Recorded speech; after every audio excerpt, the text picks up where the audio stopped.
Assalamualaikum warahmatullahi wabarakatuh.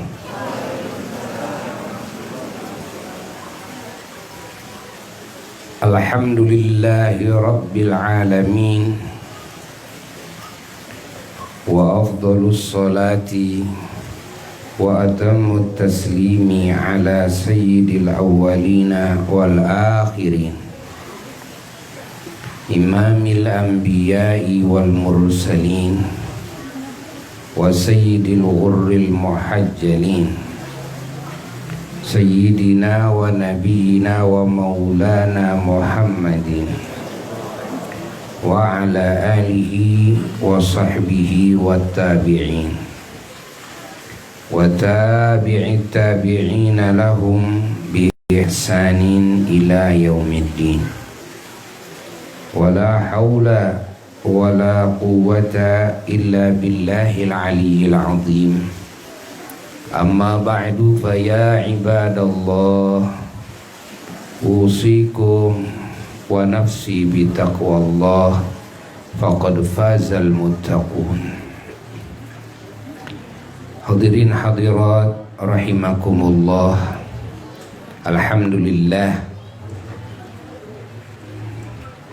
saat ini kita dipertemukan kembali dengan petunjuknya, dengan taufiknya, yang mudah-mudahan dibarengi dengan ridhonya dan cintanya, dibarengi dengan kasih sayangnya dan ampunannya. Karena tidak semua takdir Allah dibarengi dengan cinta, tidak semua takdir Allah dibarengi dengan ridhonya. Takdir Allah itu kepada manusia malah kebanyakannya dibarengi dengan murkanya, dibarengi dengan ancamannya. Apa buktinya, dalilnya? Buktinya kebanyakannya manusia itu yang kufur kepada Allah. Kebanyakannya bangsa jin juga yang kufur kepada Allah.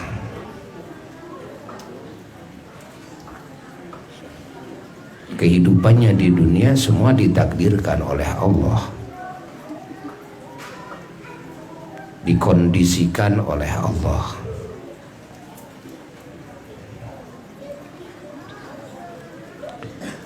Yang beriman dan yang kafir semua ditakdirkan oleh Allah. Bukan cuma ditakdirkan kehidupannya saja,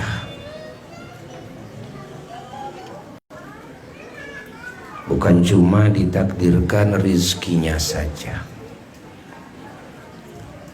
bukan cuma ditakdirkan jodohnya saja, tapi segala sesuatunya ciptaan Allah itu ditakdirkan oleh Allah, baik manusia maupun jin, setan, malaikat, hatta semua benda-benda mati sekalipun yang menurut hukum kita tak hidup, tapi kalau menurut Allah semuanya berbicara kepada Allah.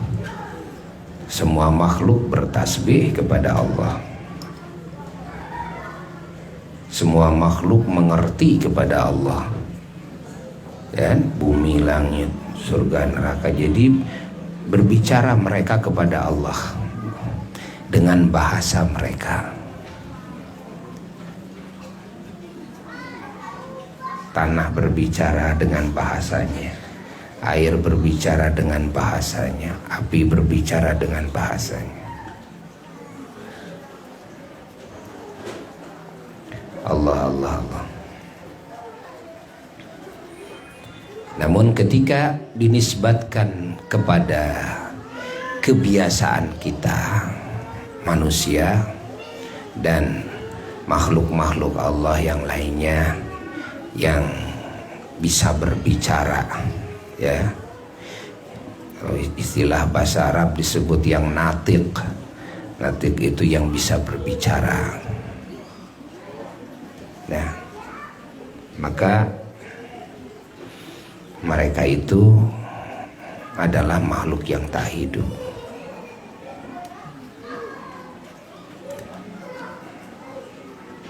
Ada makhluk hidup juga yang tidak bisa berbicara. Yang dimaksud tidak bisa berbicara bahasa kita, seperti binatang. Tapi mereka juga berbicara, berkomunikasi dengan bahasa mereka.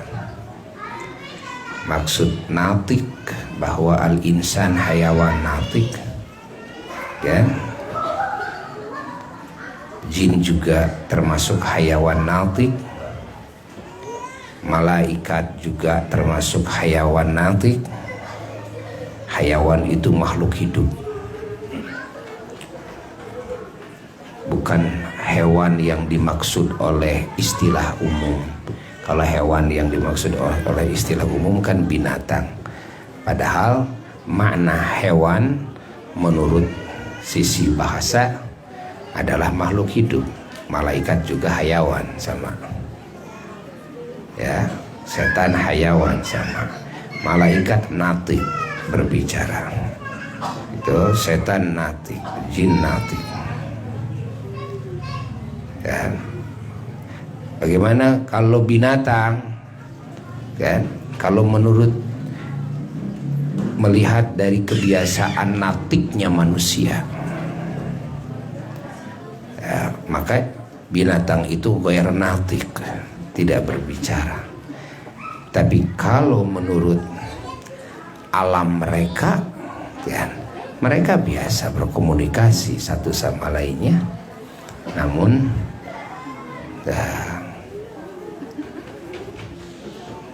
sesuai dengan adatnya, sesuai dengan kebiasaannya. Semuanya ditakdirkan oleh Allah.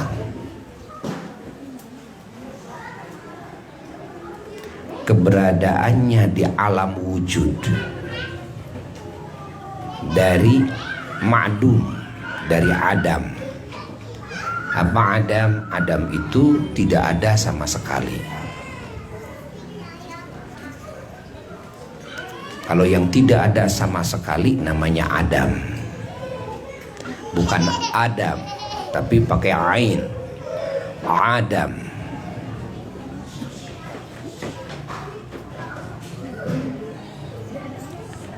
Seperti seluruh makhluk Allah, ciptaan Allah, asal mulanya Adam.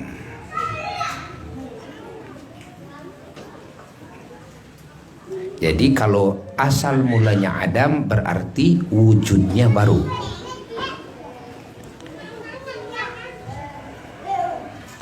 Dan yang Adam lalu bisa jadi wujud, tidak bisa.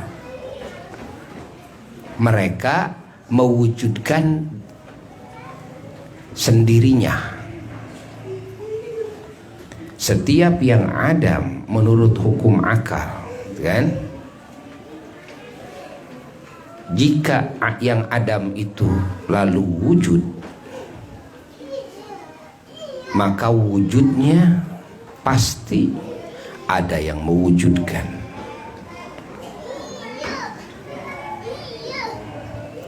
Bahasa Adam dan bahasa gaib itu tidak sama.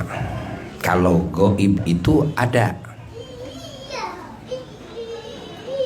kan? Kalau gaib itu wujud, ada wujud.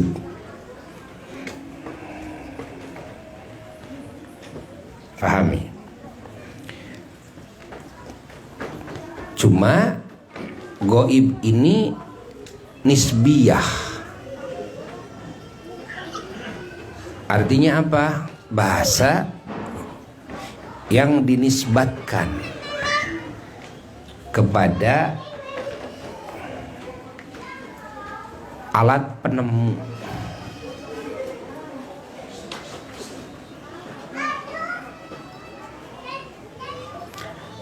Apa di antara alat penemu? Alat penemu itu mata. Kalau bahasa Arab, alat penemu itu idrok, mata, kan?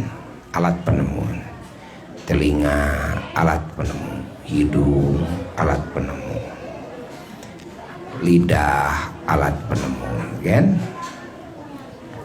Terus raba juga dengan alat penemu ini. Ini alat penemu. Ini alat penemu yang dohir. Ada lagi alat penemu yang Allah ciptakan, tapi gaib, tidak kelihatan. Wujud ada namun gaib. Apa? Akal.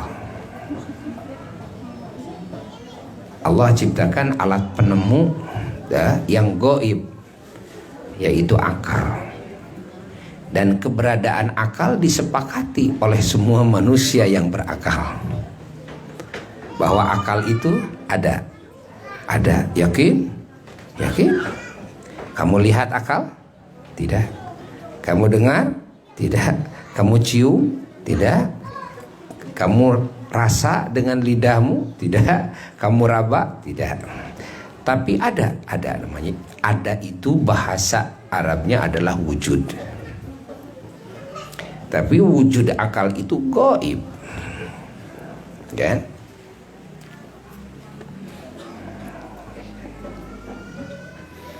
Pahami?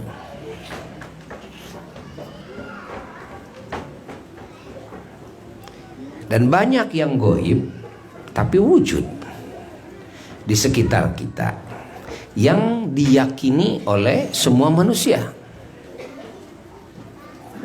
Ya. Di antaranya apa? Ruh, nyawa. Semua sepakat bahwa pada diri makhluk hidup itu ada nyawa. Ketika nyawa keluar, ya, maka jasadnya menjadi bangkai, menjadi mayit.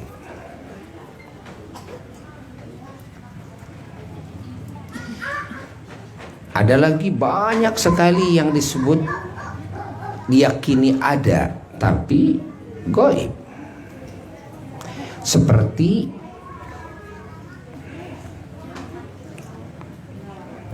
aroma yang ditemukan oleh hidung. Ini hidung ini alat penemu aroma. Ada bau, macam-macam bau juga. Ada wangi, macam-macam, kan? Hidung ini bisa tahu.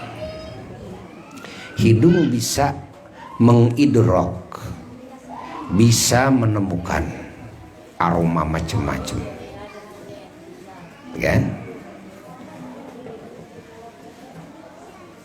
Ada aroma itu? Ada. Yakin? Yakin. Bisa kamu merabanya? Bisa kamu melihatnya? Mana aroma kentut? Mana aroma mawar? Gak kelihatan, kan? Kedengaran tidak aroma oleh telingamu? Tidak. Terasa gak aroma oleh lidahmu? Tidak. Teraba gak aroma oleh tanganmu? Tidak juga. Tapi ada wujud yang gaib, kan?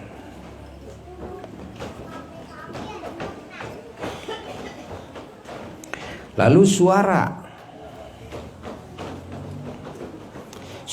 bisa tertangkap, bisa diketahui oleh telinga.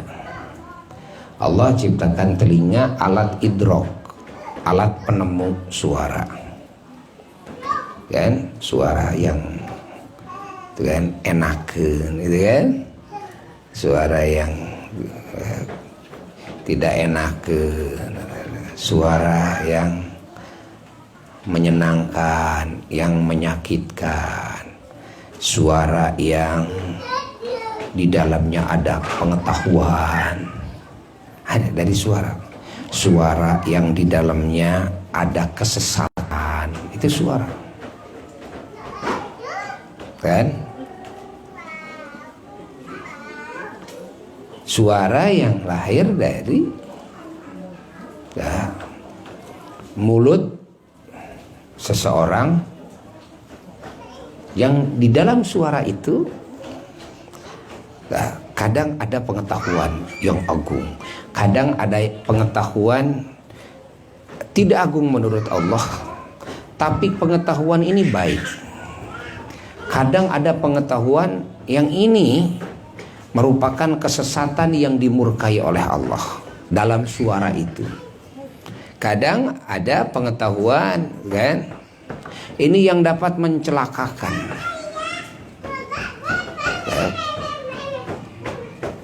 Itu suara macam-macam maknanya, ya, yang lahir dari suara tersebut.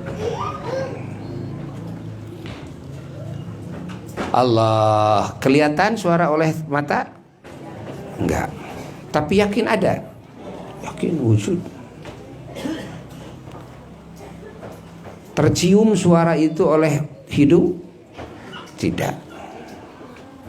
Terasa suara itu oleh lidah? Tidak.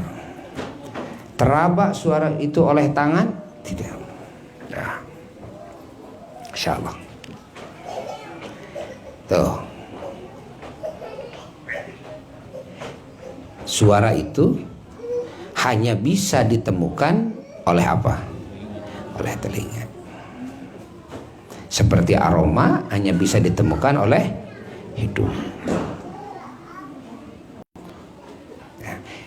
Yang merasa yakin kepada keberadaan suara hanya telinga. Yang lainnya menjadi ikut yakin karena taklid, percaya penuh kepada penemuan telinga.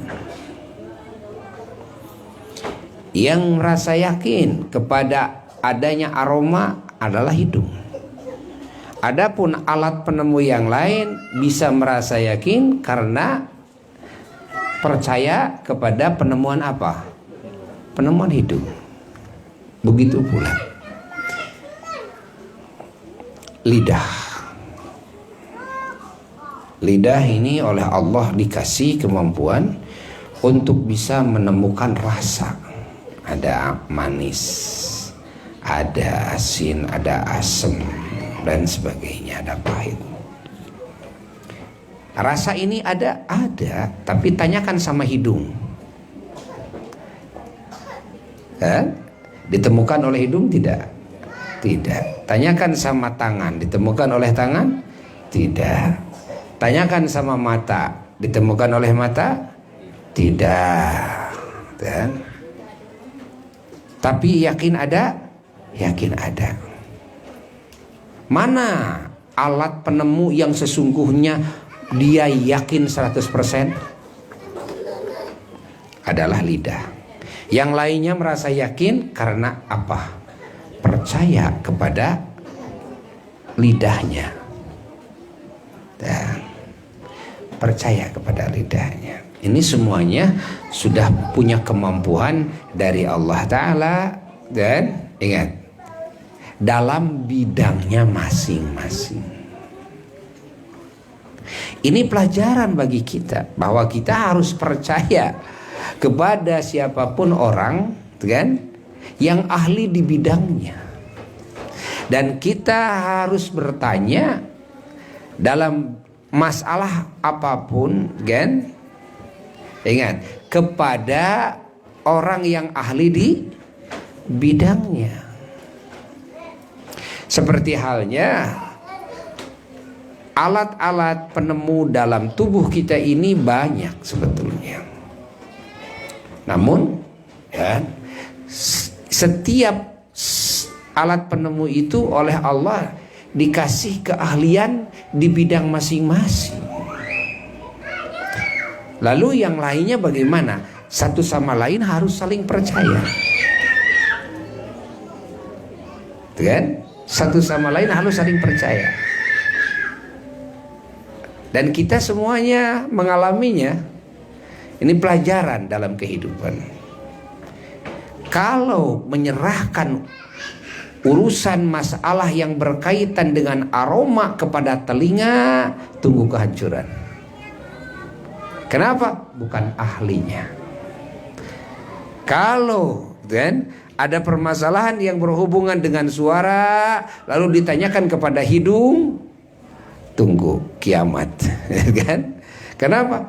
Hidung bukan ahlinya. Masya Allah.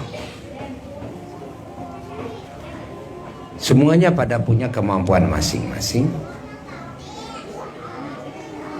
Nah, lalu mata, dia punya kemampuan apa? Menemukan yang berjirim. Ingat, menemukan yang berjirim. Segala jirim hanya bisa ditemukan oleh mata. Telinga tidak bisa menemukannya, hidung tidak bisa menemukan jirim. Kan? Ingat. Hanya bisa ditemukan oleh apa? Mata. Bentuk-bentuknya, kan? Warna-warnanya, kan? Kelihatan oleh mata. Ketahuan oleh mata. Bagaimana bentuk bambu ini? Tanyakan sama telinga, nggak tahu. Tanyakan sama hidung, nggak tahu. Ya. Harus ditanyakan sama apa? Sama mata. Paham ya oleh kita. Dan mata punya kekhususan, kan? Bisa melihat warna. Di mana tangan ini bisa meraba, kan? Tangan ini bisa meraba yang kasar-kasar, artinya ada jirim yang kasar. Tapi tangan ini tidak bisa meraba warna.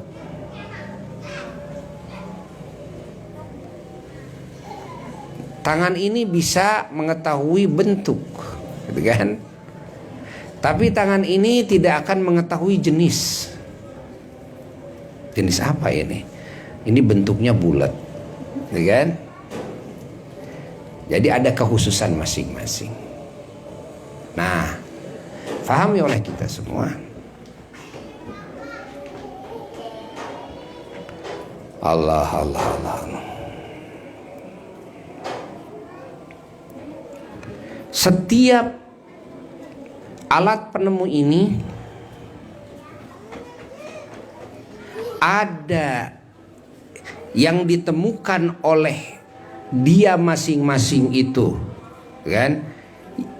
Yang wujud dohir menurutnya, ada yang ada tapi goib menurutnya. Seperti yang tadi, bahwa aroma, itu kan, dohir menurut hidung.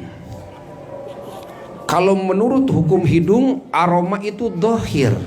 Tapi menurut mata, aroma itu goib. Menurut telinga, aroma goib. Tapi ada wujud tapi goib, kan? Menurut lidah, goib. Rasa, kalau menurut lidah, wujud dohir. Tapi kalau menurut hidung, mata, telinga, dan perabaan, goib. Tapi wujud ada, namun goib. Kan? Pahami. Jadi dohir itu, dan yang bisa diketahui, ingat, wujud zahir itu oleh alat penemu di bidangnya.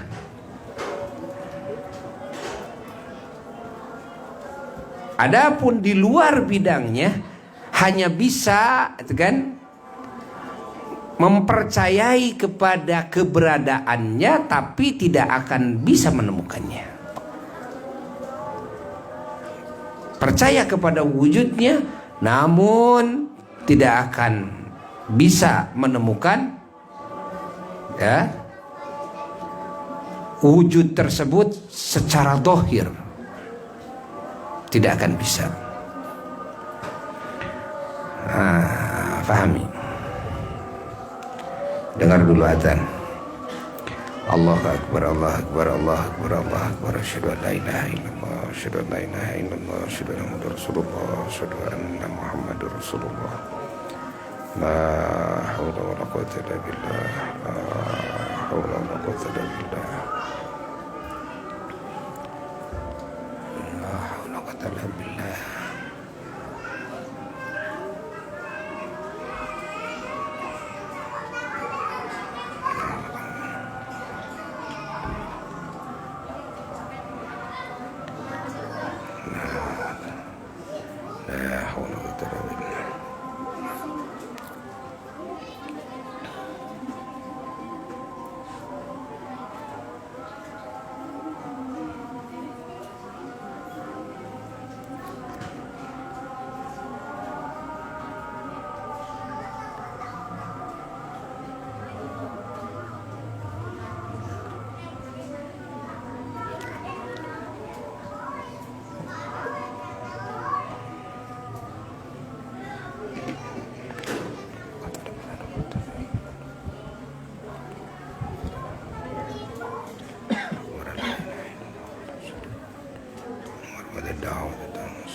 Nah, lalu Allah menciptakan akal. Akal juga ini alat penemu. Seperti halnya mata, telinga, hidung, tangan, alat penemu. Tapi alat penemu ini tidak kelihatan. Tidak ditemukan oleh semua panca indera. Tidak. Mata tidak melihat, telinga tidak mendengar, hidung tidak mencium, gitu kan? Lisan tidak merasa, tangan tidak meraba kepada akal itu. Tapi semua yakin kepada keberadaan akal? Yakin. Nah, akal ini dikasih kemampuan oleh Allah untuk menemukan segala yang berkaitan dengan akal, segala yang berkaitan dengan pemikiran, sehingga akal bisa mengetahui kebenaran, akal bisa mengetahui kebatilan, akal bisa mengetahui kebaikan dan keburukan. Akal bisa mengetahui kepada kemuliaan dan kehinaan. Akal bisa mengetahui kepada keberuntungan, dan akal bisa mengetahui kepada kerugian, dan akal bisa mengetahui kepada segala faktor penyebabnya, termasuk kepada keselamatan dengan faktor penyebabnya, kebahagiaan dengan faktor penyebabnya, dan kecelakaan dengan faktor penyebabnya. Yang mana kemampuan akal ini tidak bisa terkejar oleh kemampuan panca indera. Yang semua panca indera ini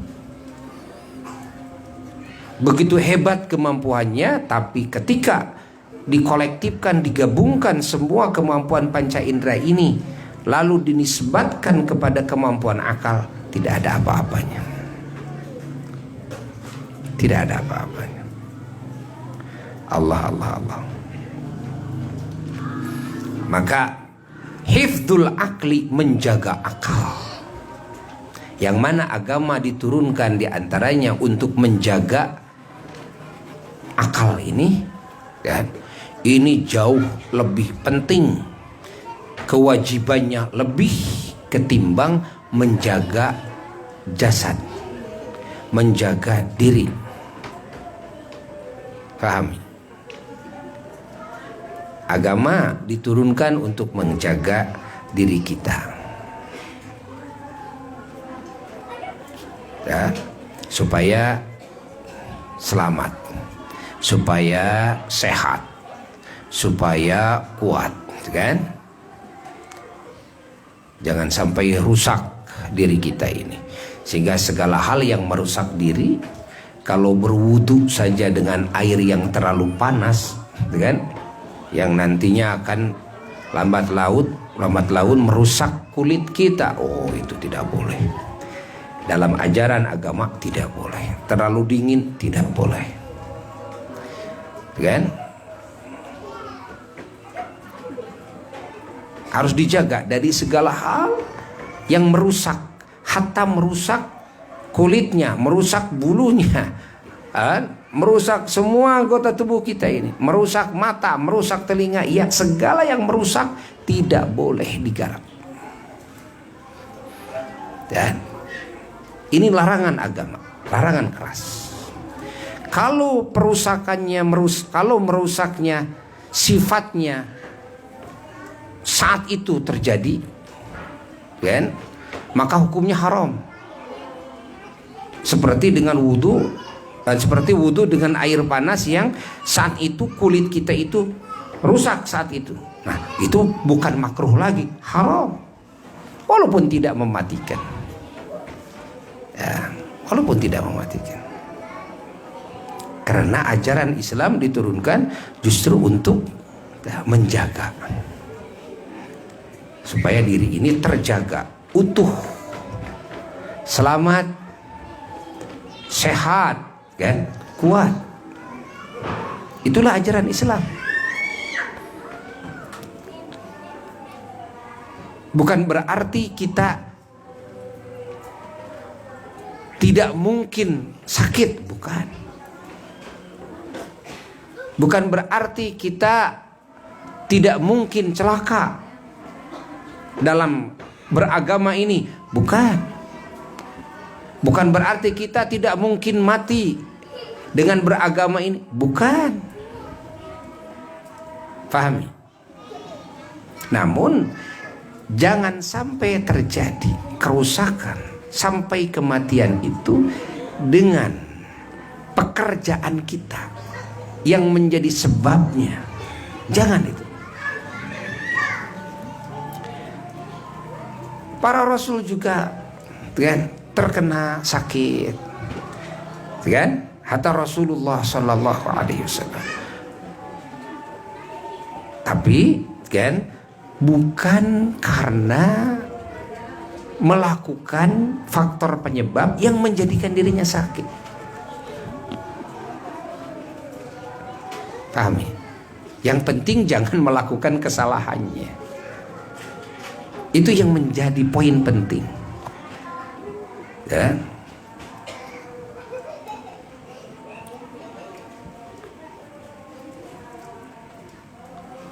Longsor mungkin saja terjadi sehingga menimpa orang-orang. Tapi jangan sampai longsornya tanah ini dikarenakan ada sebab, faktor penyebab dari pekerjaan kita manusia. Di mana pohon-pohonannya yang besar lalu ditebang oleh kita, ya, di mana tanahnya itu tebing, ya, lalu ditebang pohon-pohonnya. Nah, ini yang menjadi sebab ini nih. Nah, ini yang akan dipertanyakan nanti yaumul qiyamah oleh Allah. Ini yang akan menjadi siksa itu, itulah menggarap faktor penyebab kerusakan. Soal rusaknya tanpa faktor penyebab Kita manusia, kan? Mungkin terjadi, mungkin saja terjadi. Tidak masalah. Kan? Tidak masalah. Yang menjadi masalah itu adalah ketika kita menggarap faktor penyebab kerusakannya, faktor penyebab sakitnya, kan? Kita seenaknya melemparkan ada sampah apa-apa ke solokan, kan? Lalu akhirnya mempat, lalu akhirnya airnya ke jalan, airnya menggenang, akhirnya menjadi penyakit, menjadi sarang nyamuk dan sebagainya. Tuh, bisa menjadi banjir, ya, ke rumah-rumah kita atau rumah-rumah yang lain. Bisa juga mengakibatkan longsor ketika tanah ini tidak mampu menerima aliran air yang begitu besar. Nah,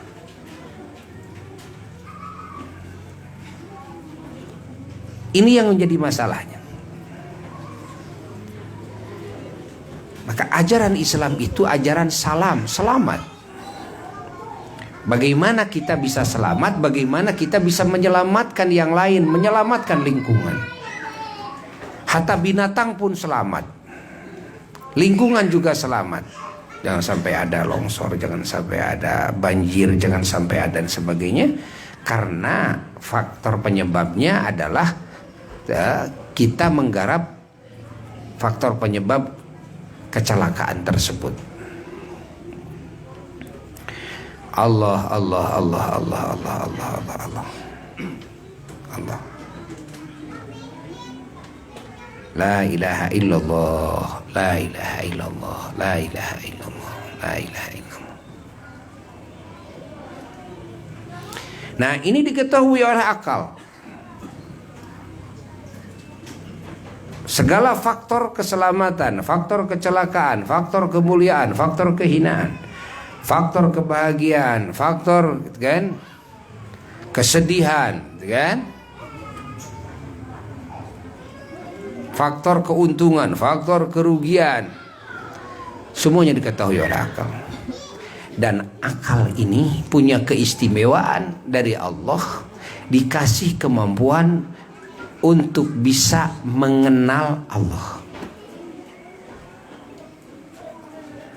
untuk bisa mengenal Allah.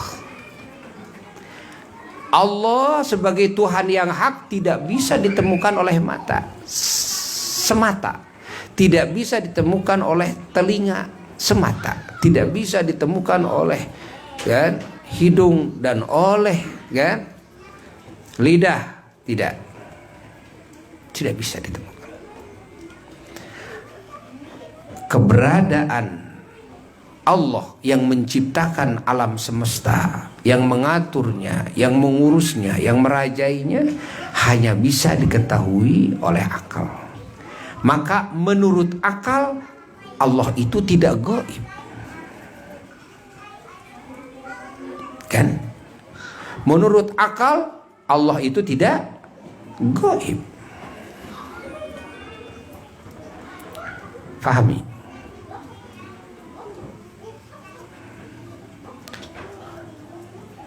Hayati.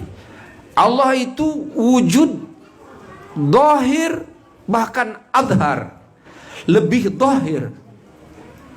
Tidak ada wujud yang lebih zahir menurut akal kecuali wujudnya Allah.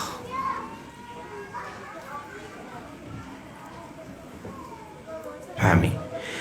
Tidak ada yang lebih zahir keberadaannya menurut akal kecuali keberadaan Allah.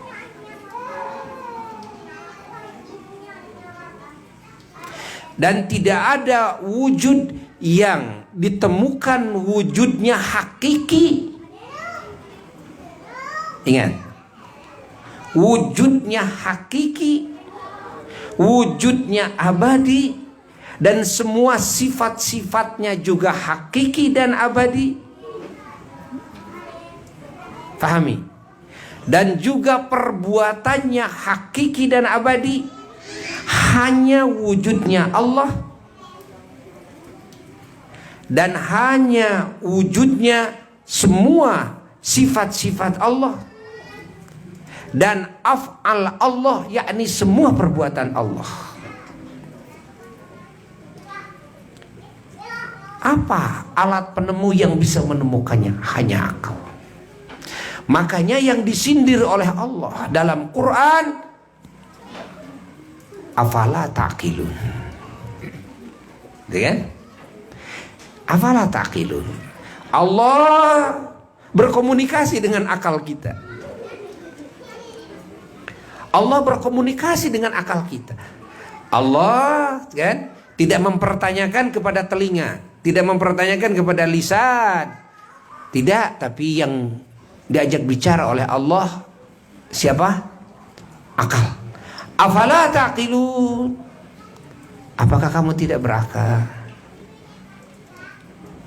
Apa kamu tidak berakal? Yani yang dimaksud, ini yang ditanya, ini akalnya. Artinya, wahai akal, apakah kan kamu tidak berfungsi?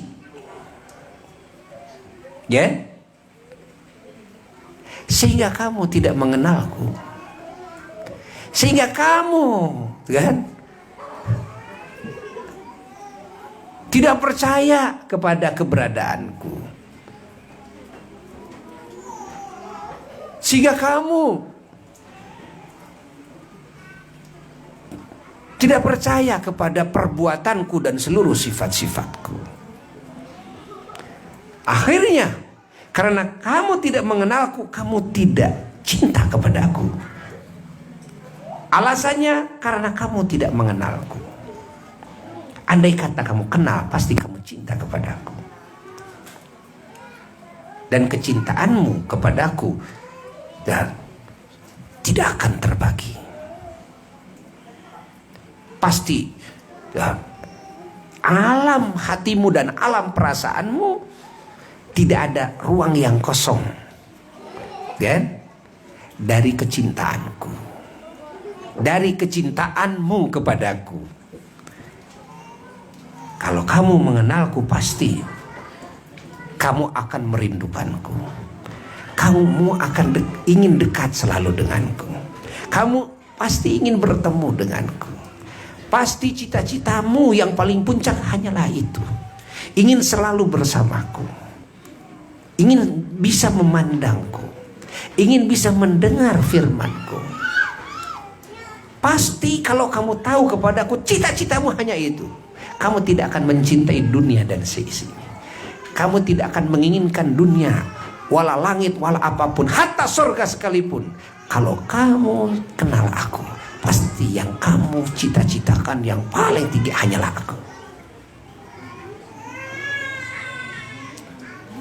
Dan perjuanganmu dalam hidupmu, pasti perjuanganmu tujuannya adalah hanya aku.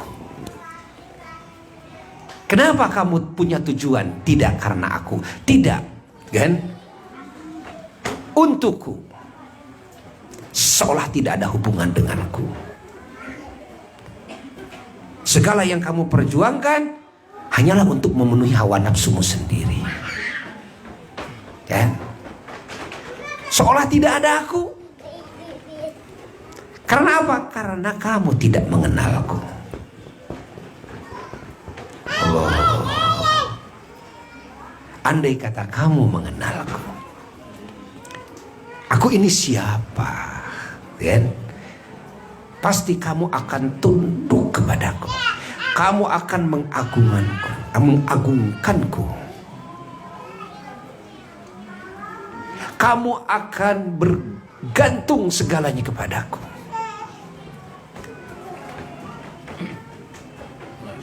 Kalau kamu mengenalku,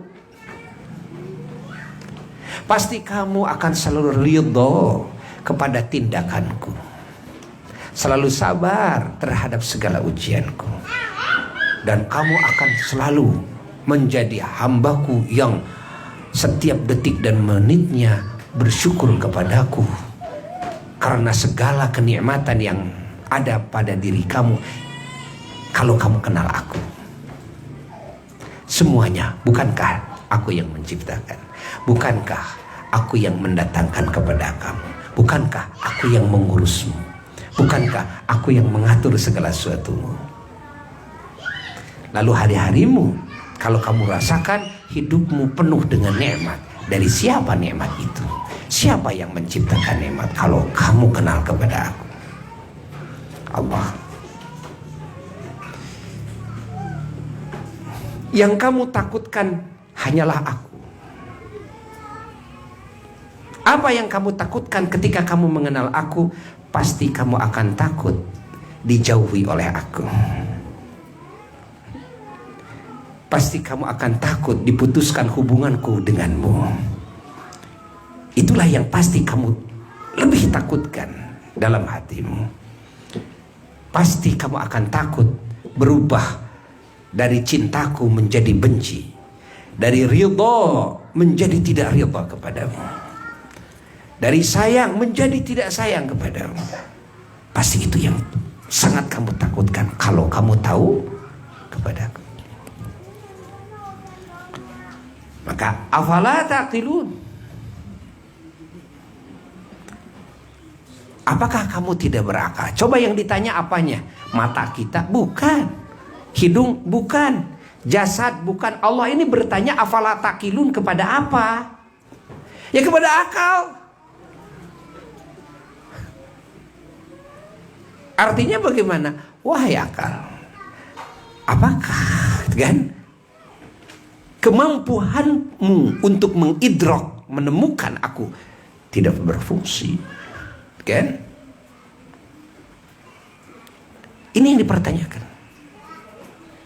Afala taqilun, afala taqilun.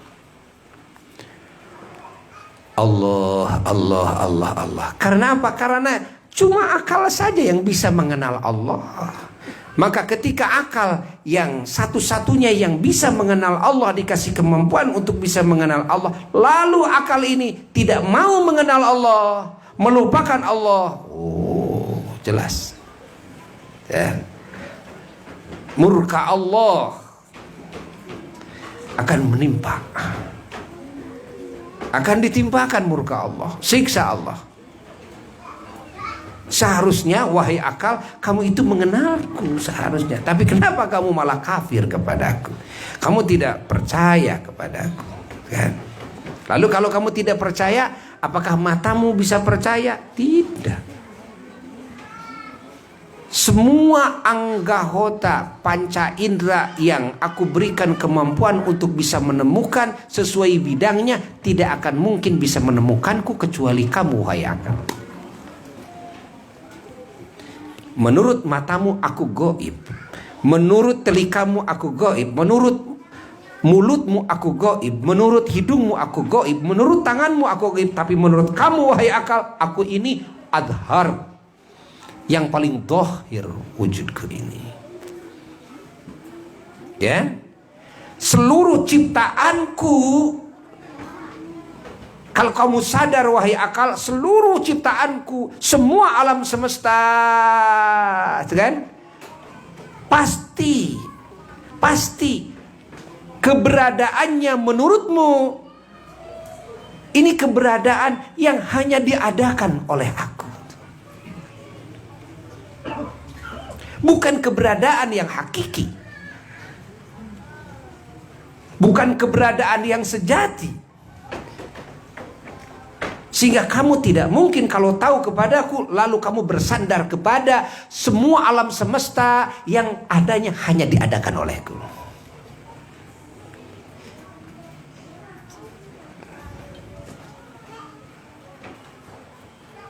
Dan semua ciptaanku akan aku rubah-rubah dan aku sirnakan, kecuali ada beberapa ciptaanku yang aku abadikan. Dan manusia, jin, setan, malaikat, kan?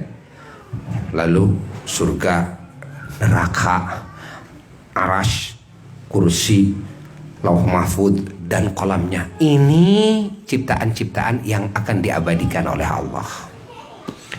Adapun bumi dan seisinya, binatang segala macam, langit dan sepenuhnya, matahari dan bulan dan bintang, planet, semuanya ada masa akhirnya. Seperti awalnya tadinya Adam tidak ada, maka nanti pun juga akan diadamkan kembali, gitu kan? Yakni ditiadakan kembali, bukan digaibkan, tapi ditiadakan. Oh, wahai akal, kalau kamu mengenal aku, pasti ketika kamu menemukan semua ciptaanku, maka yang kamu lihat hanyalah aku yang menciptakannya. Bukan yang diciptakan oleh aku, tapi yang akan dilihat oleh kamu, aku yang menciptakannya. Yang dilihat oleh kamu keberadaanku, bukan keberadaan yang diciptakan olehku. Subhanallah. Pahami? Maka seluruh panca indera yang ini, panca indera ini ngeling ke akal. Ngeling ke akal. Ketika akalnya ini tersesat, maka panca indera ini tidak akan bisa kan mengambil iktibar, mengambil nasihat dari semua yang ditemukan oleh panca indera itu sendiri. Mata, telinga, hidung, semua digunakan untuk meneliti alam ciptaan Allah. Sampai mati pun, walaupun beribu-ribu tahun, tetap tidak akan mengenal Allah. Kenapa? Akalnya yang tidak mau mengenal Allah. Adapun perintah Allah dalam Quran, fanduru, lihatlah, kan? Bagaimana Allah menciptakan bumi dan langit dan seisinya. Ciptaan Allah harus dilihat oleh kita. Ciptaan Allah harus didengar. Ciptaan Allah harus diresapi. Semua ciptaan Allah. Ini perintah Allah. Agar kita mengenal Allah. Itu bagi orang-orang yang akalnya sudah percaya kepada Allah. Dan akalnya merindukan Allah. Ingin bertemu Allah. Ingin dekat dengan Allah. Kalau ingin tahu kepada Allah, lihat seluruh ciptaan Allah, yang semuanya ciptaan Allah ini menunjukkan kepada Allah.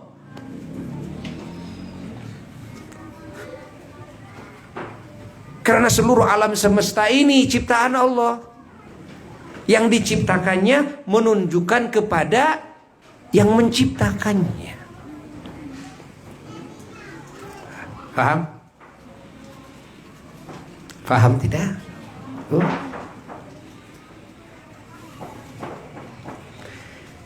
Musim hujan, ya. Di lantai kita ada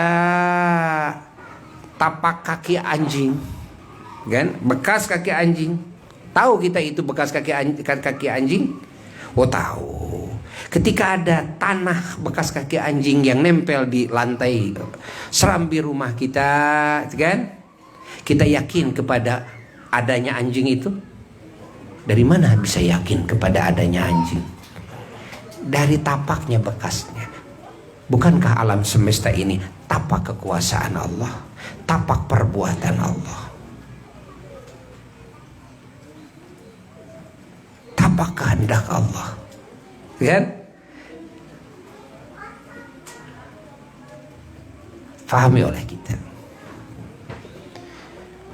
Allah, Allah, Allah, Allah, Allah, Allah, Allah, Allah, Allah, Allah, Allah, Allah, Allah, Allah, Allah. Ini semua tanda-tanda yang mengarah kepada yang menciptakannya, yang mengaturnya, yang mengurusnya. Ketika panca indera ini, mata, hidung, telinga, mulut, tangan, dipertemukan dengan tanda-tanda Allah ini panca indera tetap tidak akan mengenal yang menciptakannya kalau akalnya tidak mau mengenal.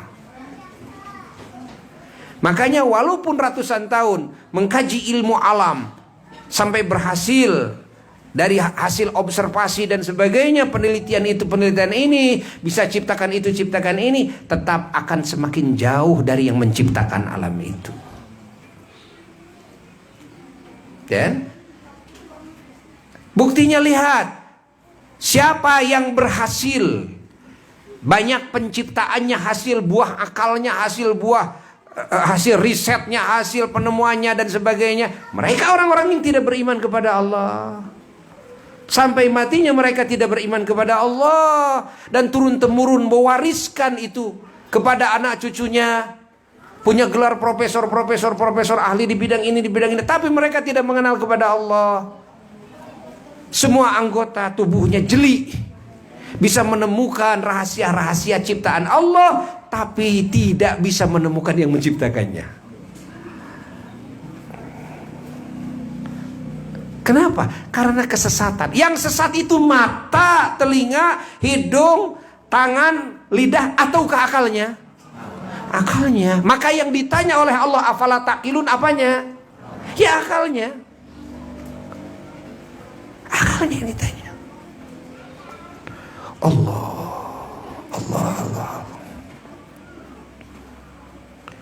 Maka cukup apa yang disyaratkan di dalam hadis Rasulullah sallallahu alaihi wasallam. Walaupun hadis ini diperdebatkan kan di kalangan para ahli hadis, namun sahih makna hadis ini, man arafa nafsahu faqad arafa rabbahu. Siapa yang tahu kepada dirinya sendiri pasti tahu kepada Rabbnya. Rabbnya diri ini. Apa itu Rabb?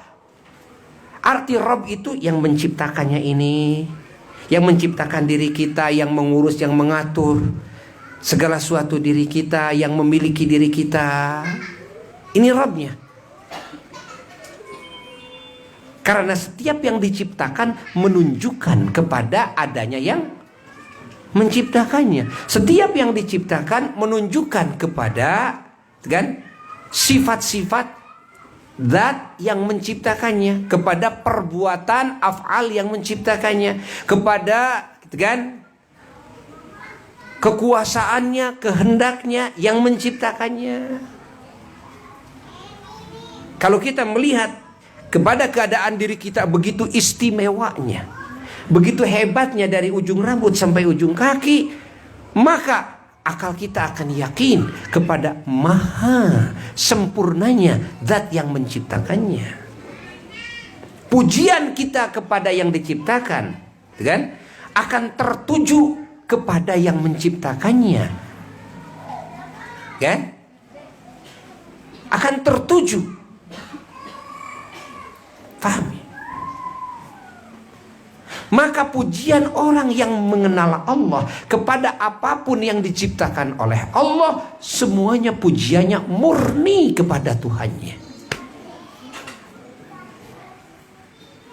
Memuji apapun, betapa indah dedaunan ini, betapa, ya Allah, pasti akan murni memuji kepada yang menciptakannya. Maka orang-orang yang mengenal Allah tidak akan berani menjelek-jelekan ciptaan Allah, tidak akan berani menghina ciptaan Allah. Kan? Kan? Kayak gitu kan istilah kita. Mini goreng patut. Mini petot. Mini. Nah, gak akan mungkin orang yang mengenal Allah. Gak akan mungkin. Karena akalnya mengetahui dengan sebenar-benarnya kepada zat yang menciptakannya, yang mengaturnya, yang menghendakinya. Ingat bahwa semua variatif ciptaannya menunjukkan kepada maha kuasanya Allah. Sewaktu-waktu Allah memperlihatkan kekuasaannya, bikin model baru. Ada manusia yang jari jemarinya 6, ya kan? Ada yang kan manusia ya begitu lahir kakinya 1, kepalanya 2 umpamanya. Nah, ciptaan siapa ini? Ini merupakan kekurangan? Bukan merupakan kekurangan, tapi merupakan model baru. Yang ini menunjukkan kepada Maha Kuasa dan Maha Menghendakinya Sang Pencipta. Kadang-kadang kan justru inilah yang lebih mahal. Lihat tukang lukis. Tukang lukis yang hasil lukisannya ternyata mahal dijualnya, sampai ada yang miliaran, tapi begitu kita lihat, kan, lukisannya menurut mata kita tidak jelas. Ya gak? Istilah kita abstrak, nggak jelas, ini curat-coret begitu kan? Menurut mata kita, pelukis yang jago itu yang persis seperti foto, ya, yang persis dengan aslinya. Ini yang bisa disebut hebat. Oh, kata pelukis, kamu bodoh. Kamu bodoh, kan? Itu mah cuma kamu yang bodoh saja. Andai kata kamu mengerti, kan, bahwasanya hasil lukisan seperti ini justru ini model yang lebih unik, yang menunjukkan kepada betapa cerdasnya, betapa hebatnya kemampuan pelukis ini.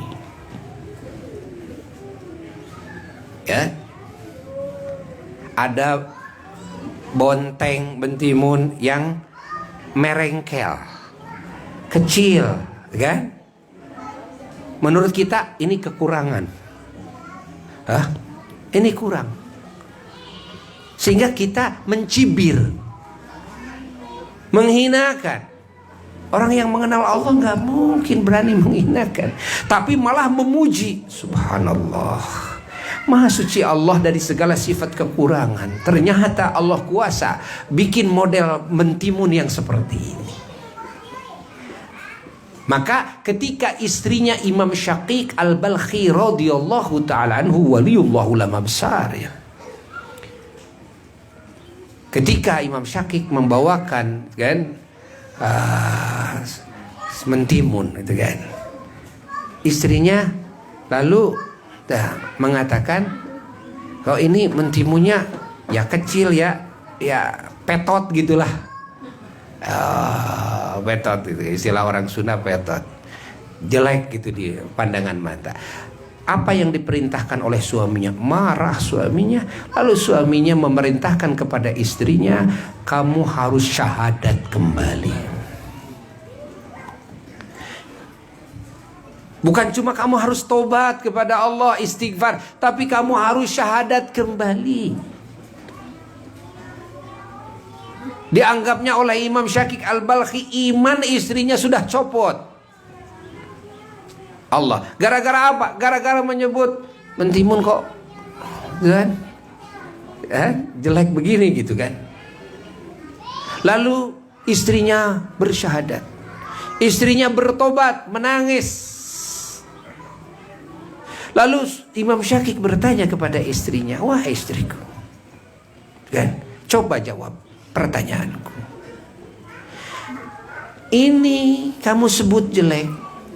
Kalau sebutan kamu ditujukan kepada suamimu aku ini, menurut keyakinanmu, apakah kira-kira menurutmu kan suamimu ingin membawakan yang seperti ini untuk istrinya? Oh tidak. Oh berarti tidak nyambung kalau begitu. Yang kedua, kalau kan cibiran kamu itu kepada mentimun itu ditujukan kepada yang tukang dagangnya, kira-kira menurut kamu apakah tukang dagang mau dagang mentimun yang seperti ini? Kata istrinya, tidak juga. Berarti nggak nyambung, ya, nggak nyambung cibiran kamu itu. Yang ketiga, kalau cibiran kamu ini ditujukan kepada orang yang menanamnya. Kira-kira yang menanamnya menurut kamu ingin hasil dari tanamannya seperti ini? Oh tidak, tinggal satu lagi, kata Imam Syakik, kepada yang menciptakannya, Allah. Jadi cibiran kamu itu kan kepada suamimu gak nyambung, kepada yang menjual gak nyambung, kepada yang menanam gak nyambung. Nanti kepada siapa kenanya? Kepada Allah. Ada yang dihina Allah, bagaimana hukumnya kamu menghina Allah? Dan kamu tidak sadar bahwa menghinakan ciptaan Allah adalah menghina Allah. Paham? Coba kalau kita ibu-ibu masak, ya, lalu dikasihkan sama suami, lalu suami mencibir, ini masakannya nggak enak.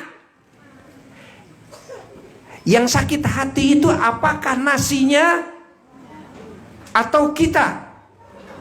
Ya kita. Yang memasaknya.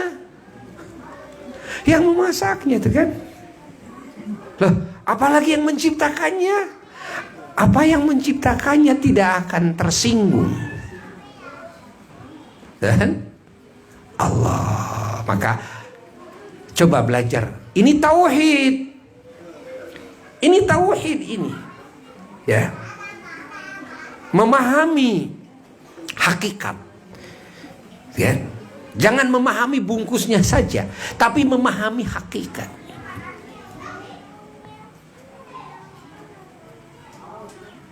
Allah, Allah, Allah, Allah, Allah.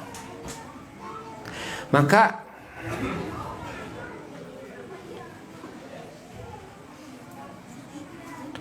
kita harus terus berusaha mendidik akal kita, mengisi akal kita dengan hidayah, dengan petunjuk dari Allah, agar akal kita ini tidak tersesat.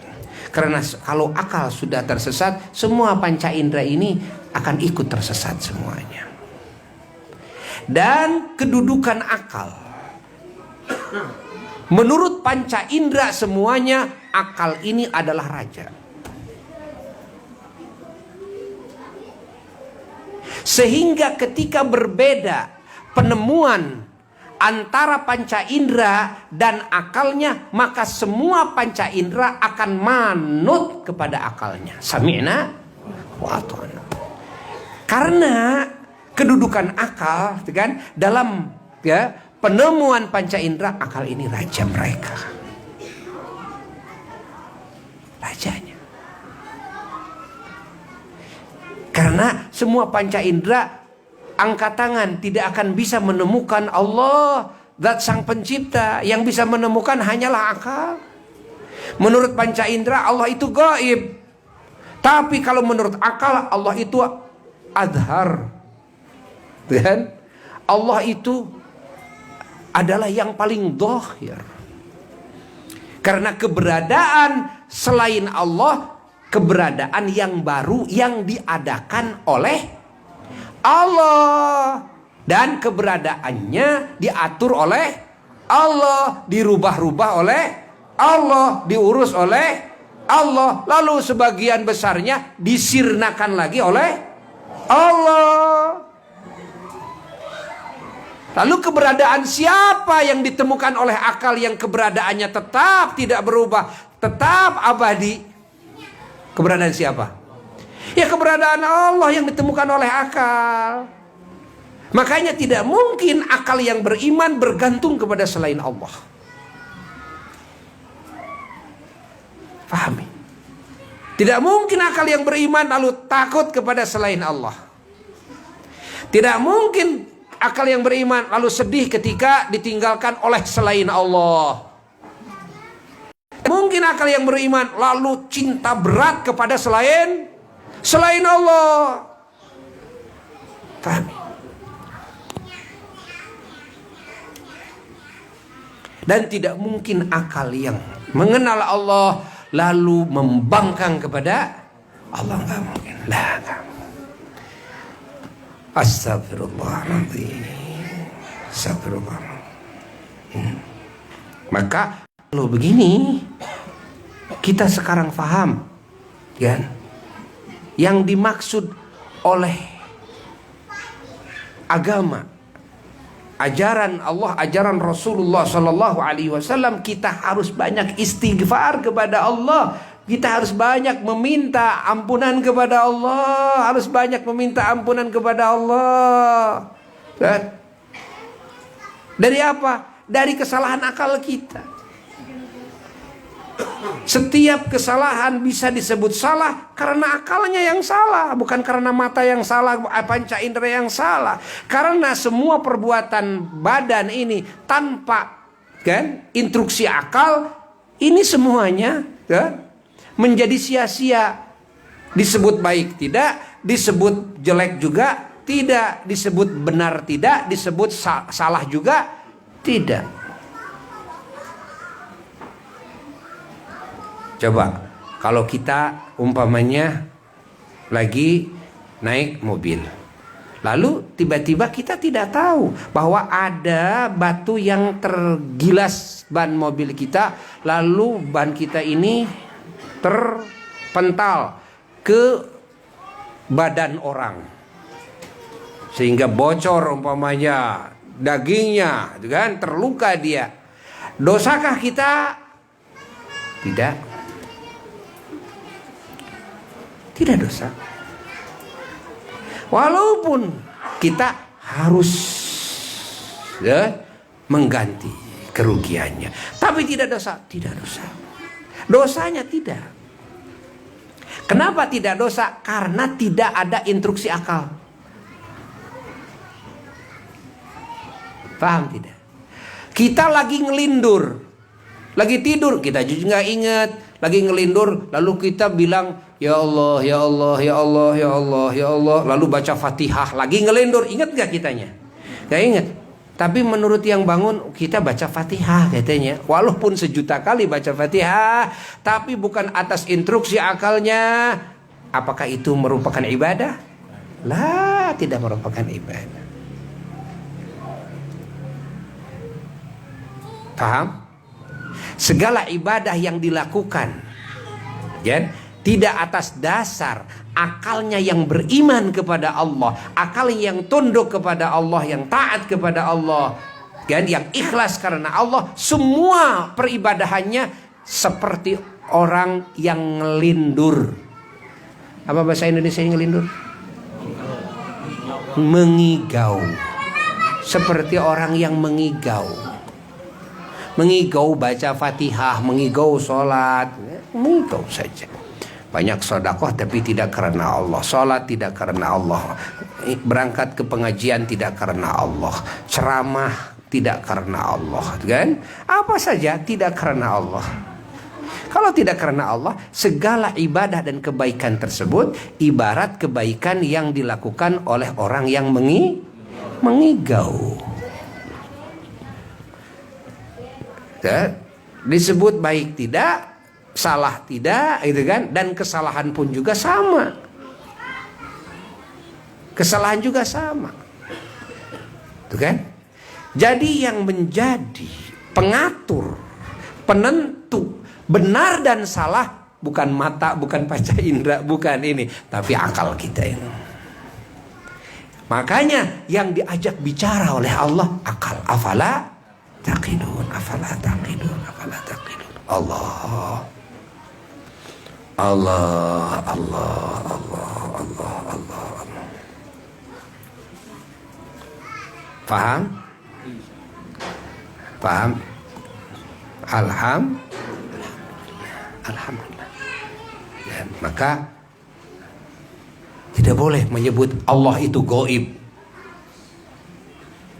Loh, kamu mau mengatakan Allah gaib itu menurut apa sekarang? Ya, menurut mata gaib,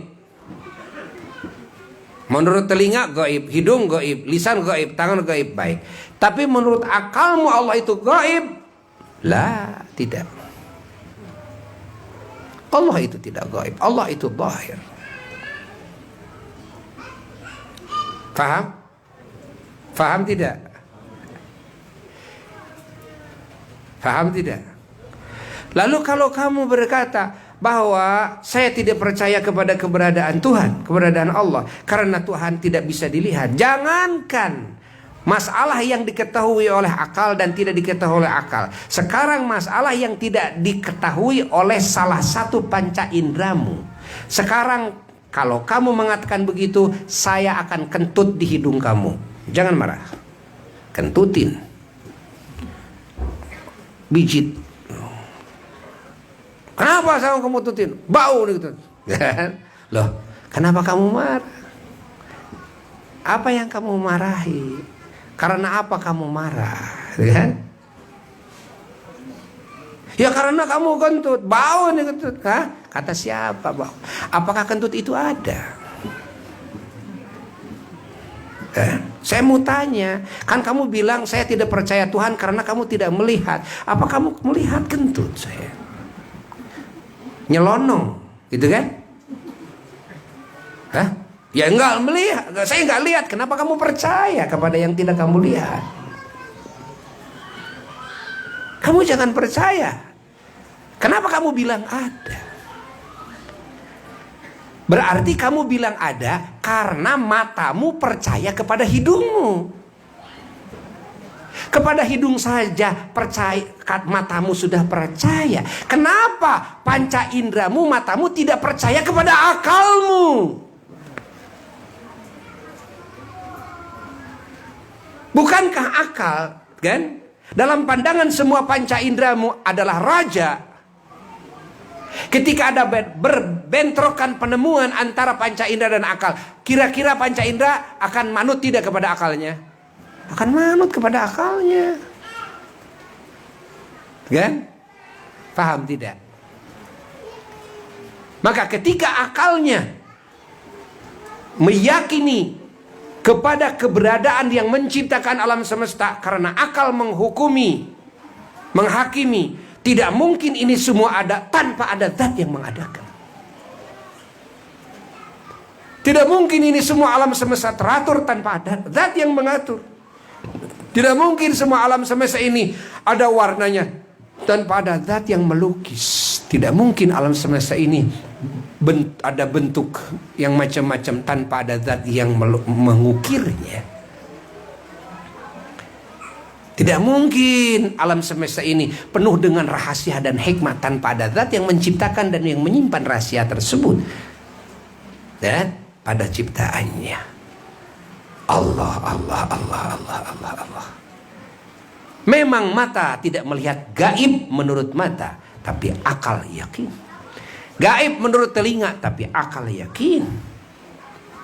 Kata akal, zahir. Menurut lisan, gaib, tapi kata akal, zahir. Menurut tangan, gaib, kata akal, zahir. Kan? Ketika kata akal, zahir, wujud, dan wujud hakiki.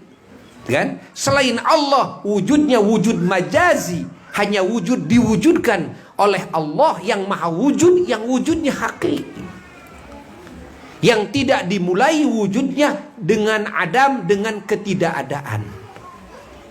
Berbeda dengan wujud yang diciptakan semua ini, alam semesta ini diawali dengan adam, dengan tidak ada, dan lalu ada. Sebelum alam semesta diadakan, yang ada hanyalah Allah yang maha ada sendirian. Kan? Lalu Allah mengadakan. Kan? Apa yang dikehendaki oleh Allah. Lalu adalah di alam wujud makhluk. Yang mana alam wujud makhluk, ingat, alam wujud makhluk adalah alam wujud yang diciptakan oleh Allah yang maha wujud. Pahami? Dan alam wujud makhluk tidak mungkin bisa meliputi wujud Allah. Dan tidak mungkin wujud Allah membutuhkan alam wujud makhluk.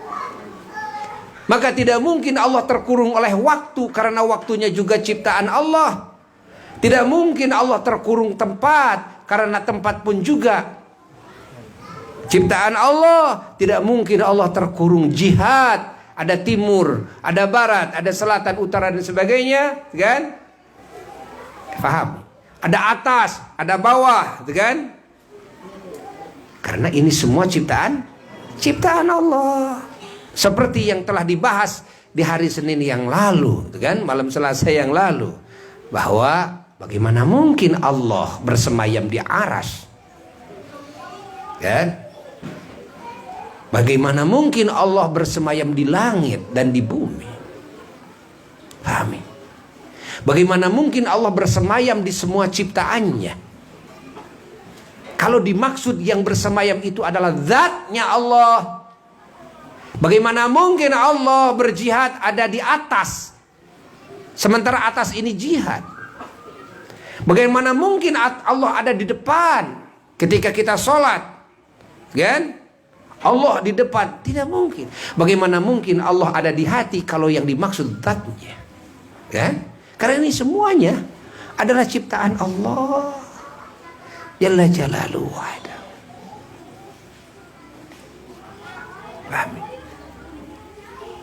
Maka jelas sesatnya akidah orang yang berakidah Allah bersemayam di arsy, karena gara-gara kesesatan mereka di dalam memahami firman Allah Ar-Rahman 'alal 'arsy istawa.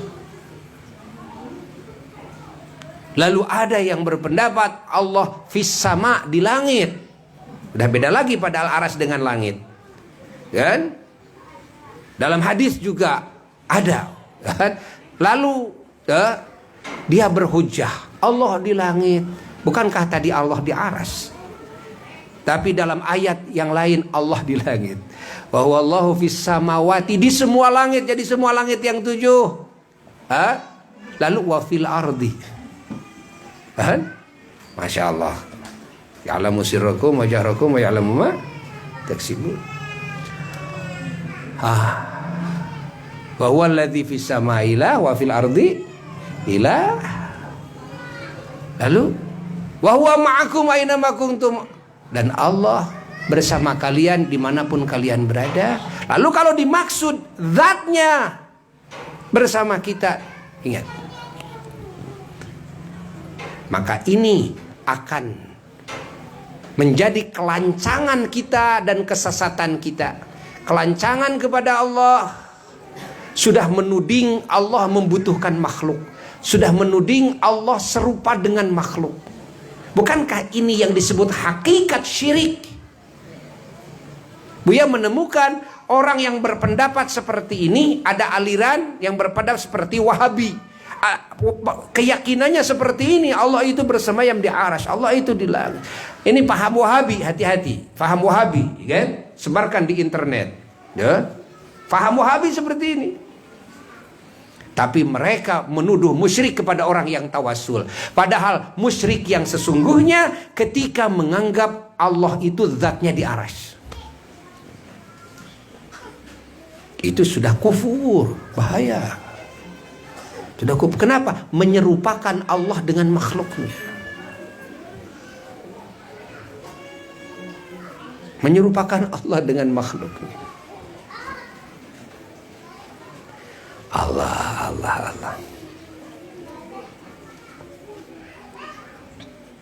Adapun para ulama ahli sunnah wal jamaah, ada yang keyakinannya memakai cara tafwid. Apa tafwid?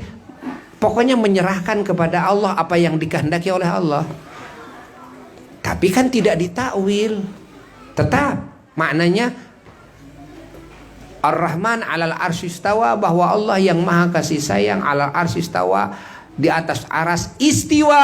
Sudah begitu. Istiwa saja. Tidak diartikan apa istiwa. Istiwa saja begitu. Yadullahi fawqa aydihim. Yad Allah yang dikehendaki oleh Allah, kan? Yang dikehendaki oleh Allah.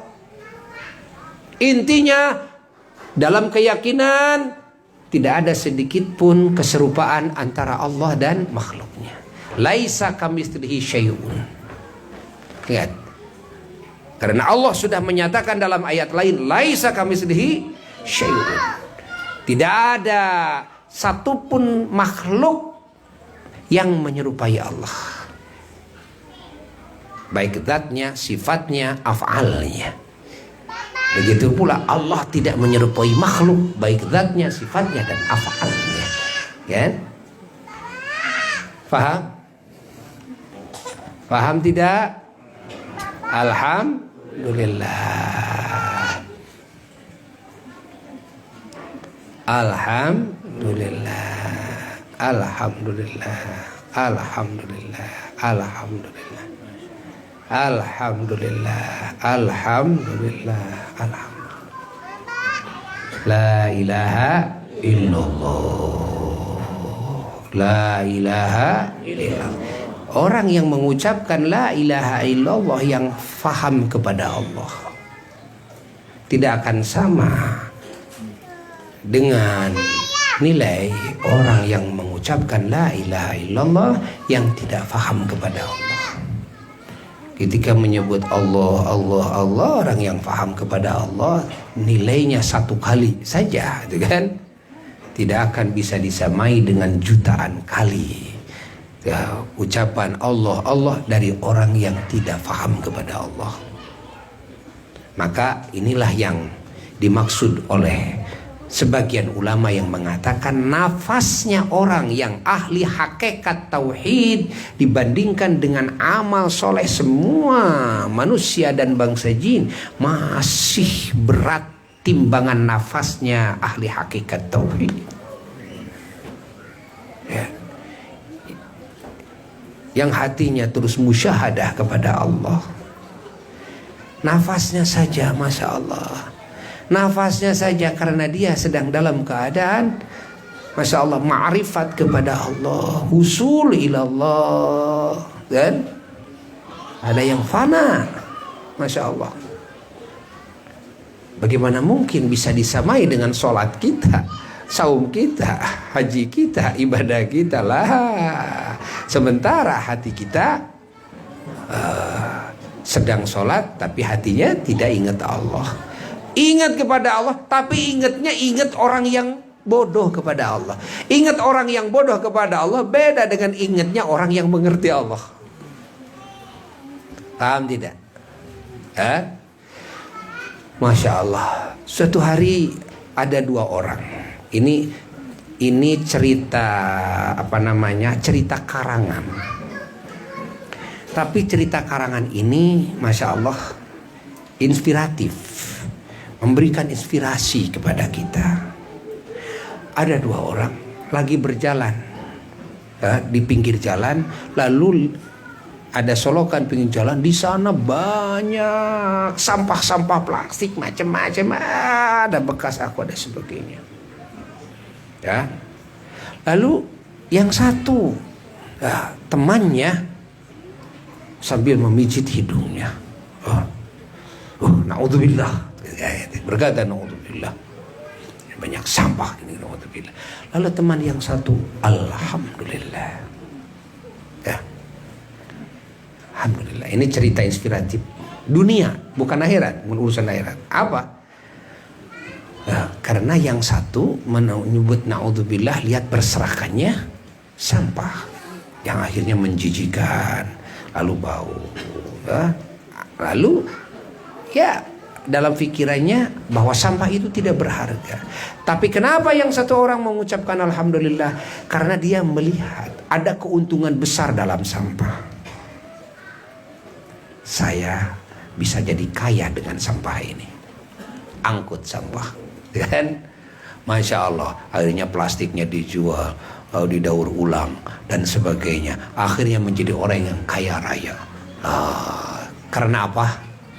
Karena sampah. Jadi ada yang melihat sampah itu, mengerti tentang sampah, baru mengerti segitu aja, sudah alhamdulillah.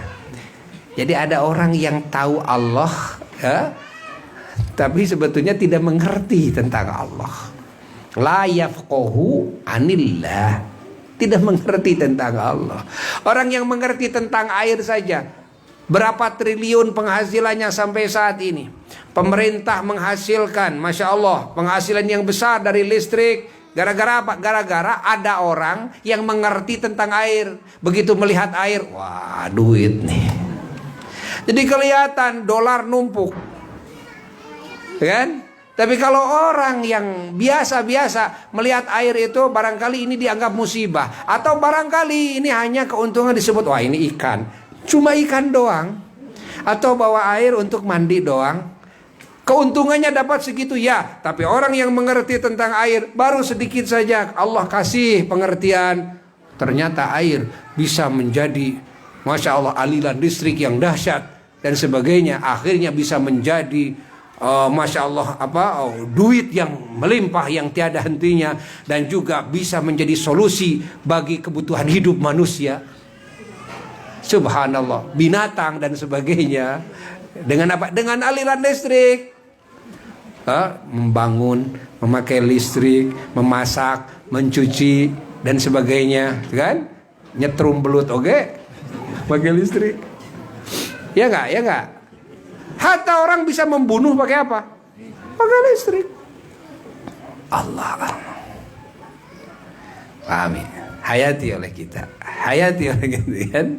Baru mengenal tentang listrik. Yafqahu anil listrik. Kalau orang yafqahu anil listrik sudah begitu, ya, masya Allah, merasa beruntung. Bagaimana orang yang yafqahu anillah, yang mengerti tentang Allah. Allah, Allah, Allah, Allah, Allah, Allah, Allah, Allah. Masya Allah. Namun begitulah kebodohan telah selalu bersemayam dalam hati. Dan kebanyakan manusia tidak ingin menghilangkan kebodohannya, yang membutakan hatinya dari Tuhannya. Ini kebanyakan. Buktinya kebanyakan manusia yang tidak beriman kepada Allah Ta'ala. Jelas? Alhamdulillah. Faham tidak? Nah, sekarang ini mengkaji tauhid, mengkaji aqaid tentang akidah kita ini. Alhamdulillah. Alhamdulillah. Fahami, hayati terus, fikirkan terus, sehingga kita bersikap kepada Allah harus bagaimana, akan berubah nanti kalau mengerti ini. Bersikap kepada makhluk juga harus bagaimana, kan? Sedikit saja seperti gambaran yang tadi, tidak akan mungkin berani menghina siapapun, karena sudah tahu Allah, sudah mengenal Allah. Sekarang kita faham hadis Nabi, man arafa nafsahu faqad arafa rabbah. Siapa yang tahu dirinya pasti tahu Rabbnya. Ya iya, karena ini yang diciptakan, ya. Kalau kita hayati, pasti akan memberikan keyakinan kepada akal kita kepada keberadaannya zat yang menciptakan kita. Makanya kalau tafakur, kan, sebelum mentafakuri yang jauh, tafakuri yang dekat saja. Ingat cerita apa dulu? Ada salah satu jamaah dari Sumedang, ya, lalu ngajak apa kemana? Kalau nggak salah saat itu ke Pangandaran. Ya, apa kita tadabur alam Pangandaran. Apa jawaban apa? Sini katanya. Sini. Nah, lihatlah ini. Cerita tentang kuku, cerita tentang rambut dan sebagainya. Apa mah itu kan? Boro-boro ke sana, ini juga belum selesai mentafakuri, mentadaburi ciptaan Allah di diri apa sendiri. Gue cina aranjen mereka itu. Akhirnya orang itu jadi gak jadi. Yang tadinya mau tadabur alam, tapi kepada diri sendirinya tidak tadabur. Lah, mau tadabur kepada yang jauh. Untuk mengetahui yang menciptakan kita, pertama-tama kita harus mengetahui kita. Nah, ini tadabur, tafakuri dulu, yang benar nih tafakuri. Kalau sudah benar mentafakuri diri kita, kita pasti mengenal Allah. Kalau sudah mengenal Allah, benar nanti sikap kita kepada Allah. Benar sikap kita kepada sesama makhluk Allah. Ya kan? Jangan jadi ekol-ekolan, itu cuma alasan. Ya mau main-main, mau piknik sebetulnya gitu kan. Cuma jangan sampai sia-sia, diniatkan tadabbur kan, gitu aja. Ya enggak? Iya, begitu aja. Bener? Ya. Jengkol aya usumna. Ekol mah usumna. Jengkol aya usumna, ekol mah usumna ekol. Kalau rek ekol. Allah. Sudah ya. Sudah, mudah-mudahan ini kalimat manfaat bagi Buya dan bagi yang lainnya. Dan mohon maaf lagi bahwa pengajian yang Senin ini ditambah lagi, diperpanjang ya, dari pada asar, Masya Allah sampai saat ini. Mohon maaf yang terganggu waktunya. Barusan Buya kan cerita sama ibu ya, cerita ini kan sudah Masya Allah ditambah lagi nih waktunya. Barangkali ada mustami yang merasa terganggu dan sebagainya, kan? Itu khawatir ada yang merasa terganggu. Saya sudah 2 kali kesini, dikira sampai maghrib selesai, saya ada pekerjaan, ada itu dan ini, lalu ditambah lagi nih waktunya. Mohon maaf yang sebesar-besarnya. Mau memaafkan, alhamdulillah. Harus minta maaf walaupun ini kebaikan. Ini kebaikan, tidak boleh egois, ya kan? Karena orang juga punya kewajiban yang lainnya, harus minta maaf. Maka Buya minta maaf kepada semuanya. Allah. Tadi mau memaksakan ya, waktu kesini kan sebelum maghrib masih ada waktu, tapi 1/4 jam ada waktunya, gitu kan? Halo 1/4 jam, aduh, jangan sampai jauh-jauh gitu kan? Karena ada yang hadir dari jauh, kan? Jauh-jauh hadir di sini, lalu menemukan keilmuan, padahal kita masih haus dengan ilmu. Tapi yang merasa haus, masalahnya bagaimana orang yang hadir itu yang merasa kenyang. Ya, mohon maaf. Bagi yang merasa haus mungkin alhamdulillah, seneng gitu, pinginnya seperti ini terus gitu kan, bahkan ditambah lagi. Itu bagi yang merasa. Tapi bagaimana kalau yang hadirnya merasa kenyang? Udah saya dari rumah juga merasa kenyang, cuma digusur-gusur ngaji gitu kan, dibaksakan gitu. Allah. Sekian ya dari Buya, dan Buya tidak bisa menjadi imam dulu. Ini ada sedikit di kepala berdarah. Hanya ma'fu untuk sendiri, tapi tidak ma'fu untuk menjadi imam gitu kan. Ma'fu untuk sendiri kan, tapi tidak ma'fu untuk kalau ada umpamanya luka lalu masih ada darahnya gitu kan. Kalau jadi imam nggak bisa. Kalau jadi makmum bisa jadi makmum kan. Buya belum ini kan mau bersih dulu ya. Allah. Sekian dari Buya. Sekali lagi mohon maaf. Bener nih memaafkan nih. Alhamdulillahirabbil alamin. Wassalamualaikum warahmatullahi wabarakatuh.